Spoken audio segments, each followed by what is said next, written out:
لله رب العالمين والصلاة والسلام على رسوله الكريم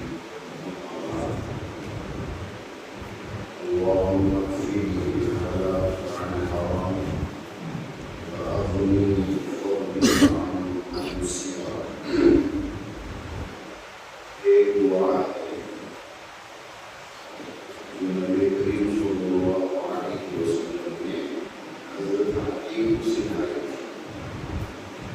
اس کا فائدہ کیا ہے؟ کسی بھی طرح فائنانشیل جو پرابلم ہوتے ہیں وہ سب اس سے دور ہو. کوئی قرض ہے وہ بھی دور ہو جائے، کوئی پریشانی ہے بار بار اس کو پڑھتے رہیں گے تو یہ بھی ایک سبب ہے. جس طرح ہم کام کرتے ہیں کماتے ہیں وہ بھی ایک سبب ہے، اور اللہ سے مانگنا بھی ایک سبب ہے. اللہ دونوں طریقے سے روزی دیتا ہے. اس دعا کا جو مطلب ہے اللہم اکفنی بحلالک عن حرام، اے اللہ مجھے حلال کمائی اتنی دے جو مجھے کافی ہو جائے، مجھے حرام کی کمائی کرنے کی ضرورت نہ ہو. آدمی حرام کی طرف کب جاتا ہے؟ جب حلال سے اس کی ضرورت پوری نہیں ہوتی ہے.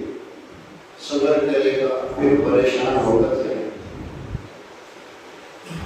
اسی طرح وَأَغْنِنِي بِفَضْلِكَ، اللہ تو اپنے فضل اور رزق مجھے اتنا دے کہ مجھے تیرے علاوہ کسی اور سے مانگنے کی ضرورت نہ.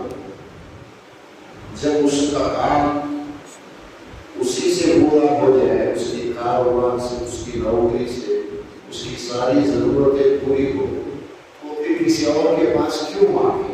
عام انسان تو نہیں مانگے. کوئی ہے جو بے حیا اور بے شرم، وہ تو ہمیشہ ضرورت ہو یا نہ ہو اس کا کام ہی مانگنا ہے، وہ ایک الگ بات ہے. لیکن عام انسان جب اسے حلال اتنا مل جائے، اللہ اس کی ضرورت پوری کر رہا ہو، تو وہ دوسروں کے پاس ہاتھ نہیں پھیلائے. تو اس پہ یہی دعا مانگی گئی. اللہ کے نبی نے حضرت علی کو یہ سکھایا کہ تم یہ دعا پڑھتے رہو، اللہم اکفنی بحلالک عن حرام وأغننی بفضلک عمن سواک. ایک مرتبہ ایک غلام جو کہ مکاتب تھا، اس زمانے میں جو غلام ہوتے تھے، کسی غلام سے اس کا جو اونر ہے کوئی معاہدہ کرتا تھا، وہ کہتا تھا کہ تم اتنے پیسے مجھے کما کر دے دو کہیں سے لا کر تو تم کو آزاد کر دو گا. اب وہ غلام نہیں رہے تو ایسے غلام کو مکاتب کہتے ہیں. ایسا ہی غلام حضرت علی کے پاس آیا اور عرض کیا کہ میں مکاتب ہوں، میں نے اپنے اونر سے اس طرح کا معاہدہ کیا ہے، لیکن اسے پورا کرنے کے لیے میرے پاس پیسے نہیں، میں پریشان ہو گیا، کام بھی نہیں ہے، پیسے بھی نہیں، کیسے اسے لے کر کے میں آزاد ہو جاؤں؟ چنانچہ آپ میری تھوڑی مدد کیجیے. حضرت علی نے اس کو یہی سکھایا کہ میں تمہیں ایک دعا سکھاتا ہوں جس سے تمہاری ضرورت پوری ہو. یہ بھی کہا ایک پہاڑ کا نام لے کر کے اس پہاڑ کے برابر بھی تم پر قرضہ ہوگا تو اللہ جو ہے اس دعا کی برکت سے تمہیں اس قابل بنا دے گا کہ تم وہ قرض ادا کر سکو. بس اتنی سی اس دعا کی فضیلت ہے. لیکن آپ سوشل میڈیا میں دیکھیں گے اس دعا کے تعلق سے اتنی باتیں کہ جمعے کے لیے 2 خطبوں کے بیچ میں آپ اس کو ایک بار پڑھیں گے، جس مقصد کے لیے پڑھیں گے وہ حاصل ہو جائے. کار کے لیے آپ پڑھیں گے، کار مل جائے گی، کلی کے لیے پڑھیں گے، کلی مل جائے گی. اور جمعے کے لیے کثرت سے پڑھیں گے نماز کے بعد یا صبح شام. 2 ہفتے گزرنے سے پہلے آپ امیر مالدار بن جائیں گے. اس طرح کی بہت ساری سب بکواس ہے. جو ہے وہ یہ ہے کہ اس دعا کو پڑھ پڑھنے سے، اور وقت اور عدد یہ بھی اللہ کے نبی نے نہیں بتایا، کس وقت پڑھنا ہے، کتنے بار پڑھنا ہے۔ آپ ایک بار پڑھو، 2 بار پڑھو، آپ کی مرضی۔ 70 بار جمعے کے دن پڑھیں گے تو یہ ملے گا۔ آج کل کسی بھی دعا کے بارے میں جہاں قرآن اور حدیث کے اندر یہ نہیں بتایا گیا کہ اس دعا کو اتنے بار پڑھنا ہے یا اس وقت پڑھنا ہے، وقت بھی نہیں بتایا گیا اور عدد گنتی بھی نہیں بتائی گئی کہ کتنے بار پڑھنا ہے۔ وہ کوئی اور یہ کہے کہ یہ میرا ایکسپیرینس ہے، میرا تجربہ ہے، میں اتنے بار پڑھا تو مجھے یہ ملا، اس لیے تم بھی پڑھو، یہ بکواس ہے۔ اسی طرح سے گمراہی آتی ہے، کوئی بھی دعا ہو اس کے بارے میں اگر اللہ کے نبی نے ہمیں نہیں بتایا کوئی مخصوص عدد کہ اتنے بار پڑھو، جیسے کہ سبحان اللہ، الحمدللہ، اللہ اکبر کے بارے میں اللہ کے نبی نے بتایا۔ کیا بتایا؟ ہر فرض نماز کے بعد اس کو پڑھو 33 اور ایک بار لا الہ الا اللہ وحدہ، یہ پڑھیں گے تو کیا ہوگا؟ سمندر کے جھاگ کے برابر بھی گناہ ہوں گے، اللہ معاف کرے گا۔ تو یہ اسی طرح پڑھنا پڑے گا، اس پر 3 بار، 30 پر 3 بار، 30 پر 3 بار پڑھ کر 100 پورا کرنا، لا الہ الا اللہ۔ یہ حدیث میں ہے۔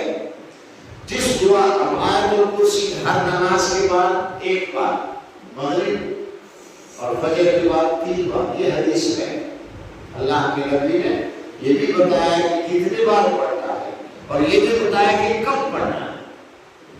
لیکن جس دعا کے بارے میں، جس سورے کے بارے میں قرآن و حدیث میں نہیں، بعد کے لوگوں نے خود عمل کر کے، جیسے عامی حضرات جو ہوتے ہیں جن کے پاس لوگ جاتے ہیں، ان لوگوں کو بڑی ہوتی ہے اعتبار پڑھو، وہ اعتبار پڑھو، یہ سب بکواس ہے، فضول ہے، شریعت میں مداخلت ہے۔ کسی کو کوئی حق نہیں پہنچتا ہے کہ وہ کوئی چیز اگر عام ہے، اوپن ہے، تو اسے آپ اسے خاص کرو کہ یہ ٹائم میں پڑھو۔ اس دعا کے بارے میں حضرت علی نے یہ نہیں بتایا کہ یہ کتنے بار پڑھنا ہے، کب پڑھنا ہے، عام رکھا ہے، جتنا تم پڑھ سکتے ہو پڑھو اور جب چاہے پڑھو، کوئی وقت نہیں بتا۔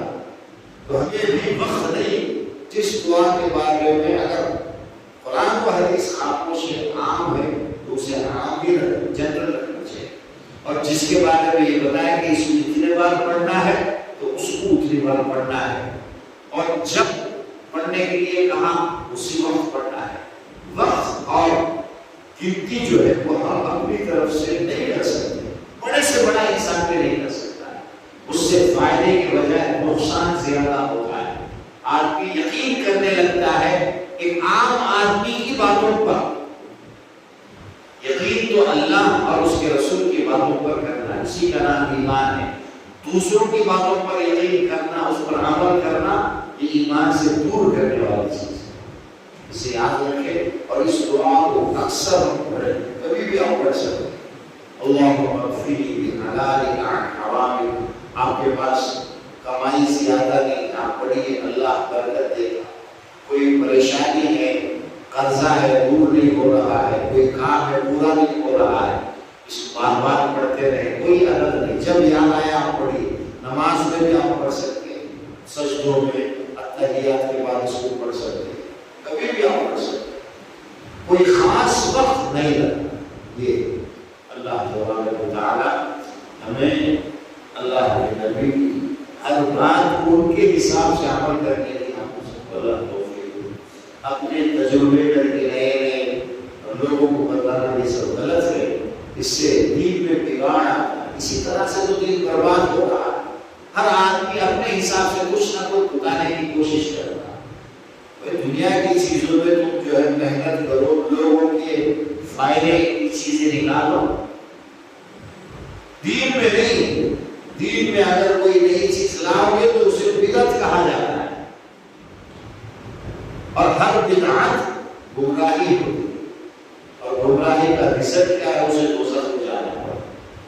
آپ تو بڑے خوش ہیں، میں تو بہت اچھا کام نکالا، بہت اچھی باتیں لوگوں کو بتا رہا ہوں، لیکن آپ دوزخ میں شمار، آپ خود بھی جائیں گے، جو یقین کر کے عمل کرے گا وہ بھی دوزخ میں جائے گا۔ ہمارا کام اللہ کے نبی سے جیسا ہم نے سنا، دیکھا، پڑھا اسی طرح سے عمل کرنا ہے، اسی میں بنائیں۔ سبحان اللہ۔